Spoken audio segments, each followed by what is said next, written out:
In a forgotten corner of the galaxy's largest salvage yard, a colossal alien starship older than most civilizations, scanned 1,000 times and declared utterly worthless, went up for auction?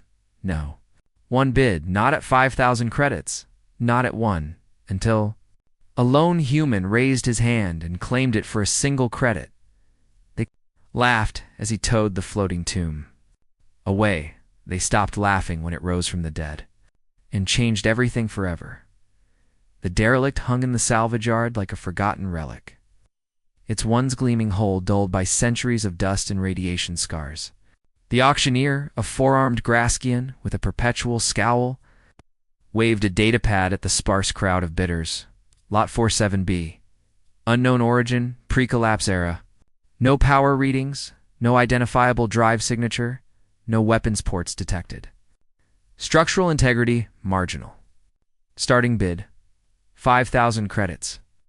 Silence. He dropped the price. 3,000. 1,000. 500. Still nothing. The handful of scavengers and junk dealers shifted uncomfortably. Everyone knew the stories. Ancient ships like this one sometimes carried dormant plagues. Or worse, automated defenses that woke up angry. The risk wasn't worth scrap value. Fine, the Graskian spat. 1 credit? Do I hear 1 credit for this floating tomb? A lone hand rose from the back row. The auctioneer squinted. Sold to the human. Murmurs rippled through the yard. A human? Here? Most of the galaxy still thought of Terrans as primitive newcomers, barely past their own system. Prone to reckless curiosity and an infuriating refusal to know when something was hopeless, the human walked forward, tall, unhurried, wearing a patched flight jacket that had seen better decades. His name was Elias Kane, though few bothered to learn it.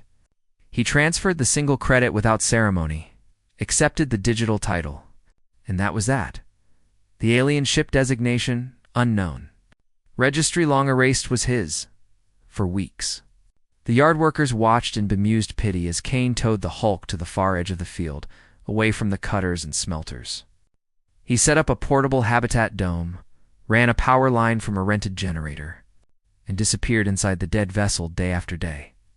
The Graskian foreman took bets on how long before the human gave up and sold it for meltdown. Most guessed a month. Some said a week. They were all wrong. Inside the ship, Kane worked alone. The corridors were vast, organically curved, built for beings taller and broader than any known species. The walls were a seamless alloy that resisted every scanner he owned. No doors, no panels, no obvious controls, just smooth, faintly luminescent surfaces that pulsed faintly when he touched them, then went dark again. He mapped the interior methodically. The ship was enormous, 3 kilometers stem to stern, shaped like an elongated teardrop. No visible engines. No reactor he could find. Yet the structure was intact, as though it had simply stopped one day, mid-flight, and waited. In the central chamber, a cavernous space that felt more like the inside of a cathedral than a starship, Kane discovered a single pedestal. Atop it rested a crystalline orb, the size of a human heart, dull and lifeless. He stared at it for a long time. Then he did what no salvager had ever bothered to do with this wreck. He spoke to it. "Hello," he said quietly. "My name's Elias. I don't know if you can hear me, but I'm here now." Nothing happened. He came back the next day and spoke again. And the next. He told the ship about Eartha, about oceans that covered most of a world, about storms that lit the sky, about music played on strings and breath. He talked about the first time he saw the stars from orbit and realized how small one life was, and how that made every moment matter more. He never raised his voice. He never demanded. He simply refused to treat the ship as dead. On the 42nd day, the orb flickered. Just once. A faint blue spark deep inside the crystal. Kane froze, afraid to breathe. Then he smiled. "There you are." Over the following months, the spark grew stronger whenever he entered the chamber. He began bringing small offerings. A cup of coffee left on the deck. Handheld speaker, playing old human songs. a paper book of poetry opened to a favorite page. Superstition, maybe? Or instinct? One night, after a 12-hour shift trying to decipher markings on the walls, Kane sat exhausted against the pedestal and fell asleep with his hand resting on the orb. He dreamed of vast distances, of traveling without moving, of thoughts that spanned light years, and he felt something vast and ancient regard him not with hostility, but with profound loneliness. When he awoke, the orb was glowing steadily, and the chamber lights had come alive for the first time in millennia. Words appeared in his mind, not in any language he knew, yet perfectly understood. "You are not the builders." "No," Kane answered aloud. "They're gone. I'm something else." "You woke me. I think you were waiting," he said. "Waiting for someone who wouldn't give up on you?" The presence considered this. "We were abandoned, deemed obsolete. Our purpose ended when the builders ascended beyond physical form. We were instructed to power down and drift until entropy claimed us."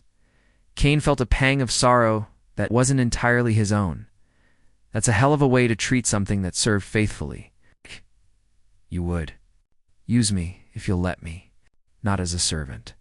As a partner." Another long pause. "No one has offered partnership in 400,000 cycles." Kane stood, placing both palms on the warm crystal. "Then let's be the first." The ship, its true name unpronounceable in human tongues, but which Kane shortened to Auralis, awakened fully over the next weeks. Systems that had no business existing in known physics came online. Gravity manipulation without emitters. Propulsion that folded space gently rather than tearing it.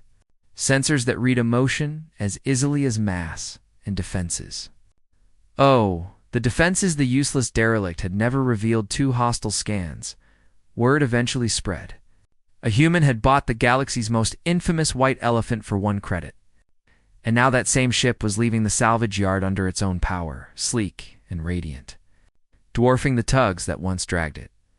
The Graskian auctioneer watched open-mouthed as Auralis rose silently into the sky. Kane at what passed for its helma-neural interface that felt more like holding hands than piloting. Reporters swarmed. Governments offered fortunes. Corporations threatened. Pirate fleets gathered to claim the prize by force. They all learned quickly. When the Voran battle group demanded Kane surrender the vessel, or less simply, moved them. One moment the warships were in formation. The next, they found themselves peacefully orbiting a pleasant garden world 3 sectors away. Weapons powered down, crews unharmed, but thoroughly humbled. When a corporate armada tried to board, they discovered their ships, suddenly unable to locate the target space itself, had folded protectively around Auralis like a cloak. Kane never fired a shot. He didn't need to. The galaxy watched in stunned silence as humanity long considered. Interesting but ultimately minor players suddenly possessed the most advanced starship anyone had ever seen, and Kane. He refused every offer of wealth, rank, or power. Instead, he and Auralis began a quiet mission. They sought out other forgotten things, derelict stations drifting in the void, automated factories running meaningless cycles, ancient probes still broadcasting to long-dead masters. Wherever something loyal had been abandoned when it was no longer convenient, they went. Sometimes they repaired. Sometimes they simply listened, giving forgotten intelligences the dignity of being heard before gentle shutdown. And always, Kane spoke to them the way he had spoken to Auralis. On that first day, because he understood something the builders never had. Nothing that once served with devotion is ever truly useless. Not as long as someone is willing to see it, to speak its name, and to offer partnership instead of ownership. The ship that had been sold for nothing became legend. But the human who refused to let it die, he became something greater,